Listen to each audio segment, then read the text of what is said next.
Hi folks, Greeno here, and where am I today? Well, I am basically in the middle of nowhere. I'm in a little village called Worth Matravers down in Dorset. We're literally just a couple of miles away from the coast, the English Channel, the sort of coastal path that goes all along here, along the Jurassic coast. And I've come to a little pub that's really, really well known. It's called the Square and Compass, as you can see here behind me. Now this place has been a pub in this tiny little village for about 250 years. That's incredible history. It's not sustained by the trade from this little village though. It's really popular with locals, it's really popular with walkers who are, like I say, walking along that coastal path, and it has a really, really simple offering. It doesn't even have a proper bar inside the pub. They've got a little serving hatch, and you can't really get a lot of different things to eat. They don't often offer a full menu. It's a bit like Jeremy Clarkson's bar snack menu, but at least they advertise that's all they do. So you can get things like pies and sausage rolls and cakes and that sort of thing. Nothing beyond that at all. And then, yeah, they keep all real ales. It's a free house, so they've got lots of different beers. It's a really quirky, interesting place. And they've got something inside that I'm going to show you, which I don't think I've ever seen in a pub before. So I'm going to go and get myself some food ordered, get a drink, and we'll have a look at what I get. Come on.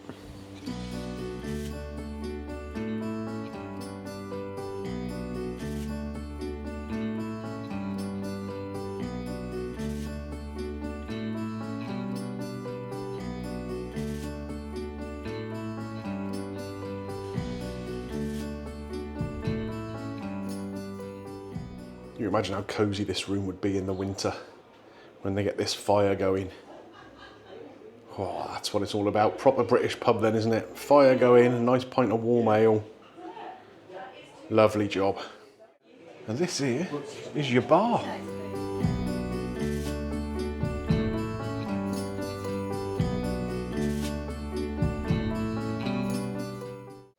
Now where this pub is situated is very famous around here for quarrying. Lots of Purbeck stone that's taken around the country, and what they've done here is they've actually utilised some of that stone to make the seating in the garden, which I think is pretty cool.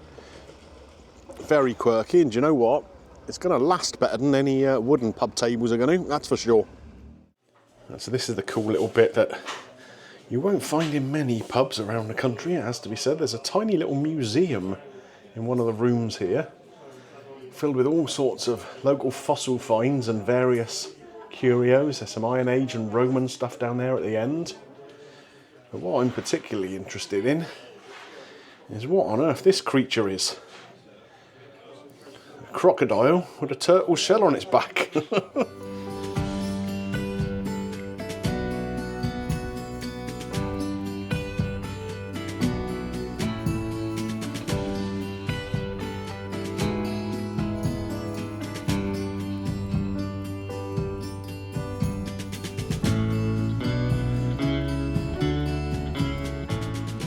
So, it's a very, very simple menu here.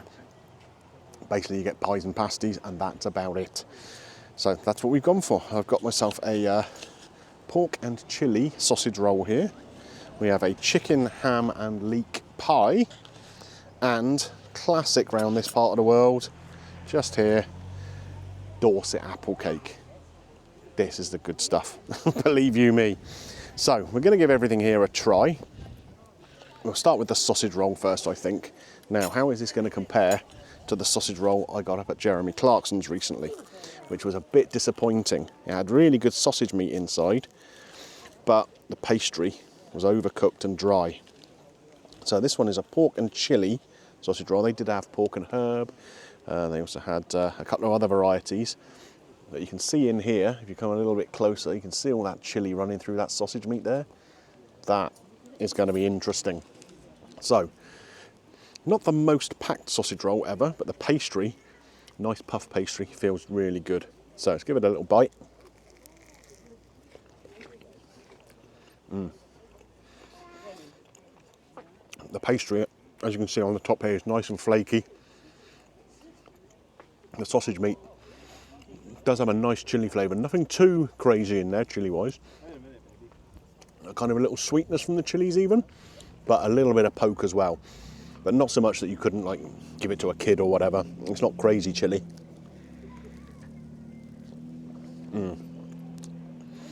Served warm. Basically, they've got a little hatch inside with a tiny little kitchen area behind and some beers and whatever, barrels of beer. Not a proper bar in there or anything. It's real old school. You'll see that in the B-roll that we put together. But yeah, that is a pretty decent sausage roll. Happy with that. That was £4.80, so cheaper than Jeremy Clarkson's ones as well. Here we have a pie, chicken, bacon and leek pie. Now that sounds right up my strasser. Normally with chicken pies, it's chicken and mushroom, isn't it? And as we all know, I am not the world's biggest fan of mushrooms. So to have a chicken, bacon and leek pie is a lot better. So let's cut this open and we'll have a look inside, see how it looks. Oh, that is nicely filled, that pie. Have a look in there. It's nice and warm. And there's lots of delicious filling in there. So it's great big chunks of chicken I can see right from the outset. Little chopped up bits of bacon in there. Again, a nice pastry here. Not soggy anywhere. Cool, let's give this a try. Oh wow. That has got a lot of flavour to it actually. The leek works really well. Subtle kind of oniony flavour in there. Lovely amount of sauce in there. So the pastry, like I say, is quite crispy. Not dry, but the sauce kind of makes everything kind of a bit more unctuous. Let's see if we can get a nice bit of this chicken.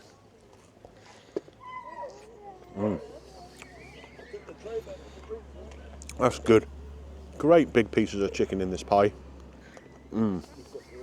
Nicely cooked. Good chickeny flavour. And a nice bacon flavour. The bacon is kind of infusing into that sauce. Oh yeah. Well, this pie was £6, which does sound a little bit strong for a pie if you were to go to a bakery or Greggs or wherever. But it's really good. It's substantial. And it's very, very tasty. It really is. We've got a wasp coming to join us here. Now, of course, you can't come to a country pub out in the middle of the sticks without trying one of their beers. Now this, I didn't spot which brewery it's from. It's a kind of a porter, so that's why it's a very, very dark beer. And I just bought it because I like the name. The beer's called Old Slug, which I think is a great name for a beer, isn't it? Hopefully it hasn't got any slugs in it. You never know with funky old beers, do you? But let's give it a try.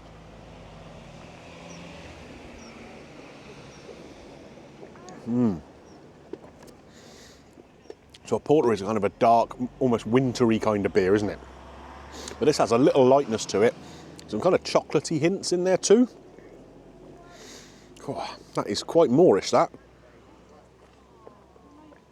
I do like it. Of course, for anyone outside of the UK, this is proper British beer, served at room temperature, essentially. None of this cold, lagery, fizzy nonsense. This is the stuff.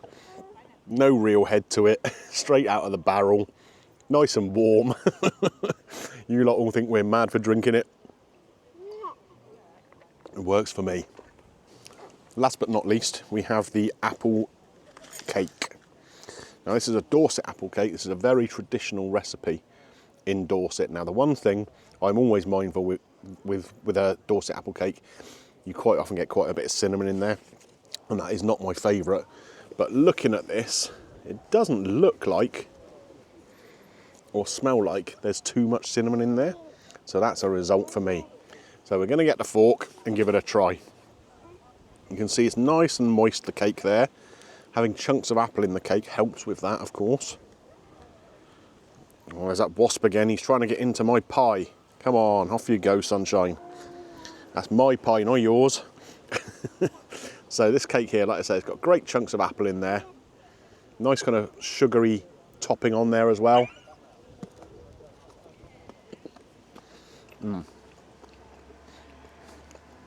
Not too much cinnamon in there. There is an underlying hint of that kind of spicing. But it's not too predominant a flavour to actually ruin this for me. I think cinnamon just tastes like medicine. I do not like it at all. Well, this wasp likes me though. Must be my aftershave, I think. So, Back to the cake.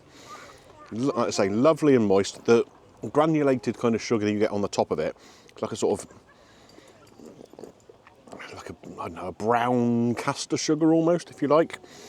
That kind of gets baked in the top, and it almost gives it like a crust, a bit like you get with a creme brulee, but not quite so pronounced. That is a good cake. So what I will say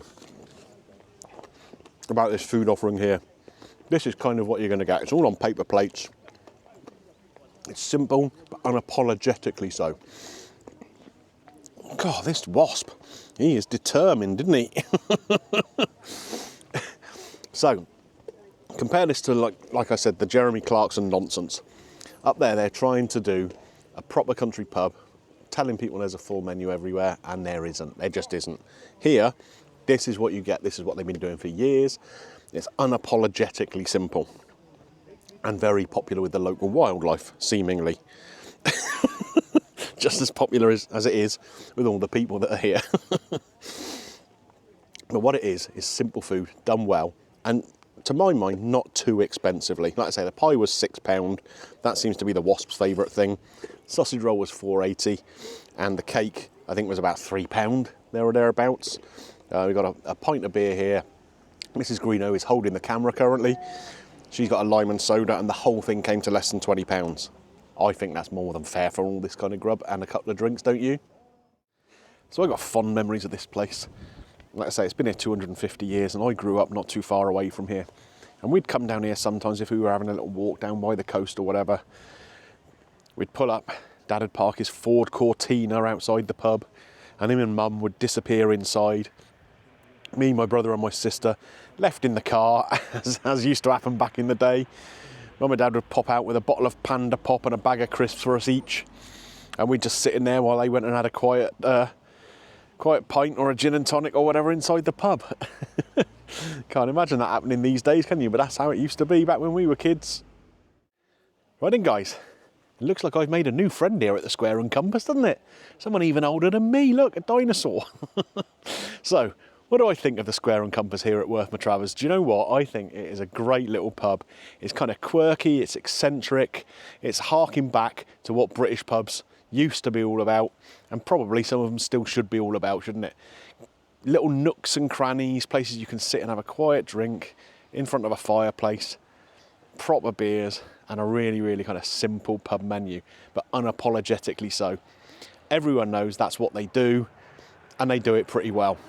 So, how am I going to score this? Well, I mean, it's difficult to score the food because it is just a very, very simple offering. But what they do well. So I'm probably going to give that probably a 4 out of 5, I would say, for what it is. Price is very reasonable. Quality is good. It is very, very simple though. But as a pub, I mean, particularly on a day like today where the sun is shining, the beer garden is full of people, and it's a midweek lunchtime, full of walkers, locals out and about. I mean, it's a great pub. It's a really great pub. They have live music here as well. I don't know where they fit them into the pub, who knows? But it's a cracking pub. And as a pub, it's a 5 out of 5. I love it here. Does it get the Greeno green light? You bet your life it does. If you're ever in this part of the world, and I mean, it's not that likely you're going to be unless you're specifically coming here, it's definitely worth a try. It's a weird little place, but it's great because of it. Right then, guys, so if you've enjoyed this little look at the Square and Compass pub here in Worth Matravers in deepest, darkest Dorset, don't forget, leave a thumbs up on there for me. It does help with the channel. And if you're new around here and you've enjoyed the video, why not think about clicking the subscribe button? You can ding your little bell for notifications, and YouTube will tell you when new videos come up. Right then, pal, fancy a pint or what? Come on in, let's get to the bar. Come on. Doesn't want to move, does he? See you on the next one.